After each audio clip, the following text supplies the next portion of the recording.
Dear students, welcome again biology class. हमारा आज का टॉपिक है ह्यूमन हार्ट। ह्यूमन हार्ट किस तरह से जो है उसका स्ट्रक्चर होता है और किस तरह से इसका मैकेनिज्म होता है आज हम देखेंगे। तो सबसे पहले इसका स्ट्रक्चर हम देख लेते हैं। तो स्ट्रक्चर आपके सामने यहाँ पर डायग्राम के थ्रू यहाँ पर शो है। इसमें जो है मैमल्स के अपन हार्ट की बात करें तो इसका जो स्ट्रक्चर है वो इसमें 4 चेम्बर होते हैं। तो 4 चेम्बर कौन कौन से 4 चेम्बर होते हैं जो मैं हाईलाइट कर रहा हूँ। द फर्स्ट 4 ये चेम्बर है आपका जिसको मैं हाईलाइट कर रहा हूँ, क्या कहते हैं इसको, right atrium. This is a right atrium, this is the left atrium, ठीक है ना। इसी तरह से राइट वेंट्रिकल, ये नीचे वाला पोर्शन जो मैं जो आपको हाईलाइट कर रहा हूँ, एंड लेफ्ट वेंट्रिकल यानी कि ये वाला पोर्शन। तो 1 2 3 4 यानी कि 4 चेम्बर यहाँ पर आपको दिख रहे हैं, ठीक है। इसके बाद में नेक्स्ट आपका ये है ये वाली जो मैं आपको हाईलाइट कर रहा हूँ, ये वाली दोनों मिक्स हो गई है, यानी कि एक बड़ी बना ली। इसमें वेन है दोनों ये, और दोनों ने एक बिग लार्जर वेन बना ली, जिसको अपन क्या बोलते हैं यहाँ पर जो है, देखिए यहाँ पर इसको क्या बोलेंगे अपन, वेना कावा, इन दोनों को। तो वेना कावा में भी 2 है, एक वेना कावा अपर बॉडी से आती है ये वाली, और एक ये जो है लोअर बॉडी इस तरह से आ रही है, ठीक है। तो ये सुपीरियर होती है और ये इन्फीरियर होती है, इस तरह से इनमें होता है। और नेक्स्ट बात करें तो ये हमारी जो है, इधर आप बात करें तो ये वाली सबसे बड़ी आर्टरीज होती है जिसको हम एओर्टा बोलते हैं, ठीक है ना, एओर्टा। ये वाली अगर इसको अपन देखें तो ये है पल्मोनरी आर्टरीज, ठीक है ना। और इसी तरह से ये वाली जो है इसको अपन बोलते हैं पल्मोनरी वेन।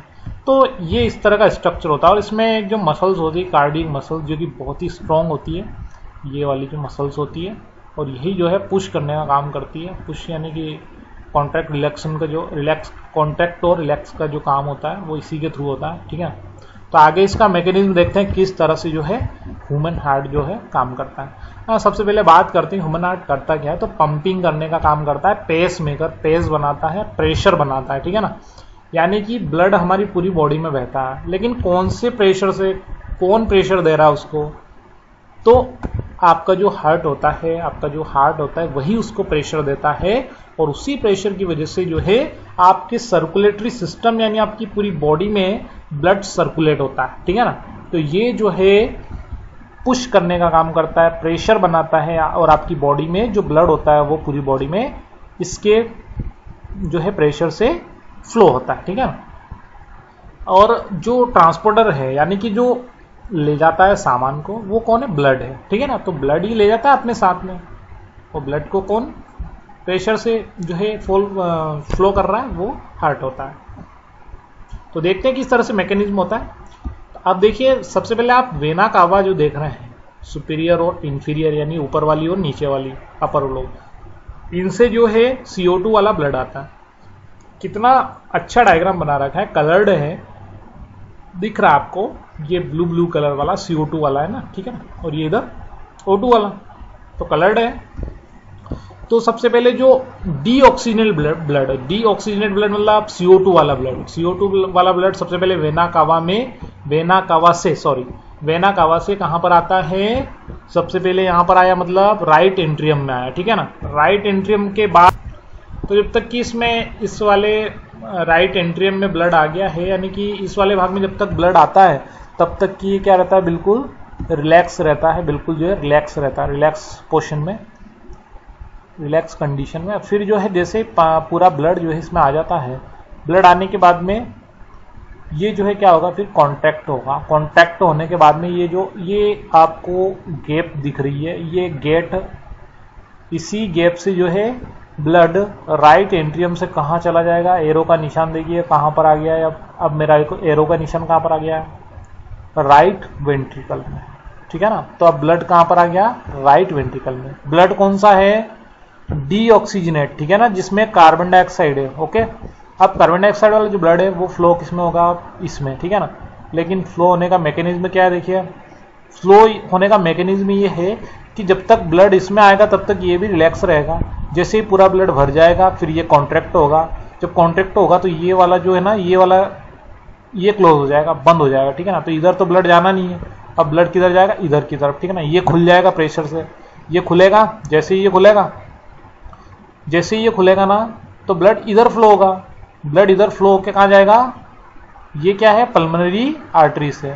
तो पल्मोनरी जो आर्टरीज है वो कहाँ ले जाएगी इसको, लंग्स तक, और लंग्स में जो CO2 वाला ब्लड है वो किस में कन्वर्ट होगा, ऑक्सीजन उसमें मिल जाएगी, यानी ऑक्सीजनेट ब्लड हो जाएगा वो, और ऑक्सीजनेट ब्लड जो है वापस से किस में आएगा, पल्मोनरी वेन में। ये पल्मोनरी वेन एरो का निशान दे रखा है। तो फर्स्ट टाइम जो है पल्मोनरी वेन किसको लेकर आई है, ऑक्सीजनेट ब्लड, यानी प्योर ब्लड जिसमें ऑक्सीजन हो।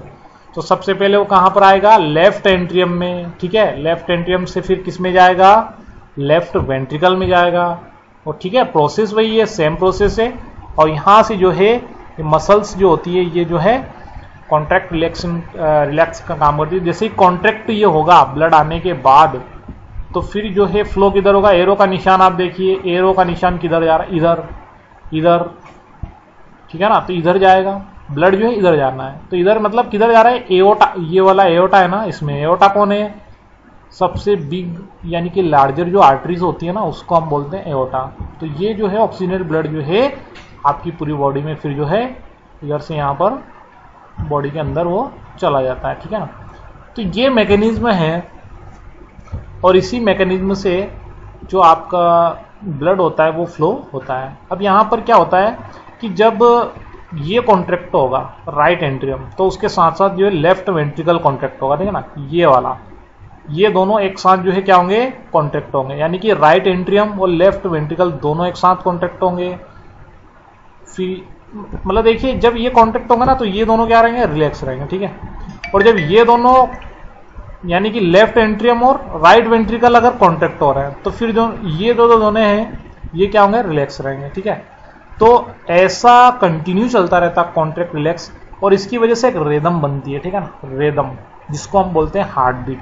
तो जो हार्ट बीट बनती है वो इसी से बनती है, ठीक है, जिसको हम जो है स्टेथोस्कोप से सुन सकते हैं। स्टेथोस्कोप जो डॉक्टर के पास होता है, जो कानों में लगाता है, और एक हिस्सा एक सिरा जो है आपकी बॉडी के सरफेस पे लगाकर सुनता है ना, तो स्टेथोस्कोप से आप इसको सुन सकते हैं। और इसकी रिदम की जो इसका रिदम बनता है, उसकी जो साइंटिफिक साउंड उसका है वो है लबडब, ठीक है ना। तो अपन जो है अपने उस धक धक सुनाई देता है, धक धक, लेकिन वो लबडब होता है, ठीक है। तो ये है आपका जो है इस तरह से आपके अंदर जो है ब्लड का फ्लो होता है, और इस तरह से आपके हार्ट के अंदर जो है मैकेनिज्म होता है, ठीक है।